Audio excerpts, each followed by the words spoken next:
पिछा हाला वेझो ॻोठ जमाल ख़ान निज़ामाणी में नौजवाननि जी समाजी तंज़ीम एक्शन कमेटी तरफ़ां हाला माज़ूरनि जे आइनी क़ानून ऐं सियासी हक़नि खे उजागर करण लाइ हिकु रोज़ा आगाही सेमिनार मुनक़द कयो वियो, जंहिंमें district election commissioner Matiari Masood Ahmed Qureshi, Syed Munawar Ali Shah समेत वॾे अंग में इलाक़ाई वासियुनि ऐं माज़ूरनि शिरकत कई।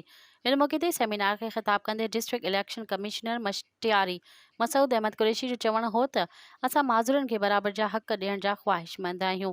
असांजी कोशिश आहे त असां पूरे मुल्क जे माज़ूरनि जी ख़िदमत कयूं ऐं उन्हनि खे ॼाण फ़राहम करे पंहिंजा आइनी क़ानूनी ऐं सियासी हक़ वठण जे क़ाबिल बणायूं।